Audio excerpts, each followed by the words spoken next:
আসসালামু আলাইকুম প্রিয় দর্শক, আশা করি সবাই ভালো আছেন। আমরা আল্লাহর রহমতে ভালো আছি। আর এই গ্রীষ্মকালে সবচেয়ে কমন একটা জিনিস কাসুন্দি। আজকে আমরা দেখব কাসুন্দি রেসিপি। কাসুন্দি কিভাবে ঘরে তৈরি করা যায় সহজ উপায়ে, সেটি আজকে দেখে নিব। আর কাসুন্দি বানানোর জন্য এখানে আমি দুই পদের সর্ষে নিয়েছি, সাদা সর্ষে আর কালো সর্ষে। সাদা সর্ষে নেওয়ার কারণ হলো সাদা সর্ষেতে কালার ভালো হয়। আর এখানে আমি দুটি আম কেটে নিয়েছি, কয়েকটি কাঁচামরিচ নিয়েছি। এবার এগুলোকে ধুয়ে আমি একটি ব্লেন্ডার মেশিনে নিয়ে নিচ্ছি। আর এখানে আমার 250 গ্রামের মতো সর্ষে হবে। এবার আমি হলুদের গুঁড়ো দিয়ে দিলাম 1 চা চামচ। এখানে আদা কুচি আর রসুন কুচি দিয়ে দিলাম অল্প কিছু পরিমাণ। আর ধনিয়ার গুঁড়ো দিয়ে দিলাম 2-4 চামচ। এবার আমি এগুলোকে ব্লেন্ডার করে নিয়েছি। আর আপনাদের দেখিয়ে দিচ্ছি ব্লেন্ডারটা কিভাবে করতে হবে। দেখতেই পাচ্ছেন একদম মিহিন করে এভাবে করে নেবেন, এটা দেখে বুঝতে হবে। এবার আমি চুলায় চলে যাব। আমি এখানে আগেই একটা পাত্র বসিয়ে তার ভিতরে গরম পানি দিয়ে একদম থকবক করে যখন বলক আসবে তখন এভাবে আপনারা এই শস্যগুলোকে ঢেলে পানির ভিতরে দিয়ে দিবেন, গরম পানির ভিতরে। আর এখানে আমি 250 গ্রামের সর্ষের জন্য এখানে আমি 4 কাপ পানি নিয়েছি। এবার এগুলোকে ভালোভাবে মিশিয়ে নিব, মিশিয়ে বলক তুলে নিব। আর এখানে রোদ্রের কারণে কালারটি একটু ডিসকালার দেখা যাচ্ছে, পরবর্তীতে জাল হওয়ার পর কালারটি ঠিক হয়ে যাবে। আর এই গ্রীষ্মকালে এটা তো সবার ঘরে প্রয়োজন।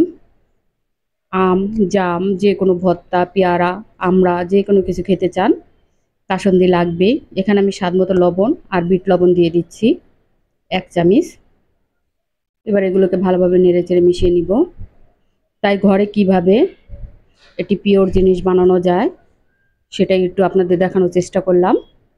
আর এখানে আমি 1 কাপ, মেজারমেন্ট কাপের 1 কাপ সরষের তেল দিয়ে নিলাম।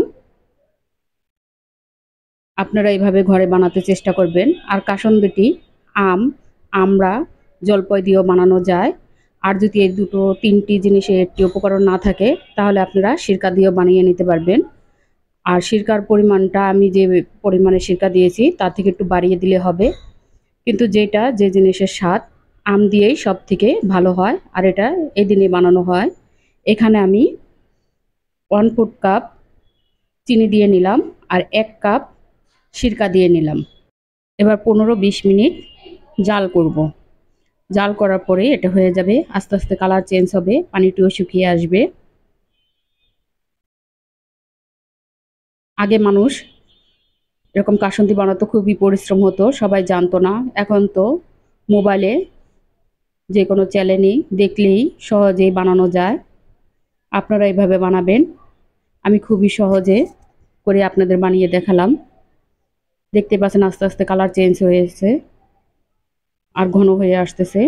উপরে তেলটাও আস্তে আস্তে ভেসে উঠেছে। এভাবে যখন তেলটা ভেসে উঠবে তখনই বুঝতে হবে যেটা হয়ে গেছে। তখনই চুলাটা অফ করে দিবেন।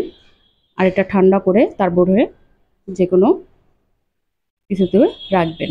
এখানে আমি দেখতেই পাচ্ছেন আমার এটি ঠান্ডা হয়ে গেছে আর কালারটাও কত সুন্দর হয়েছে।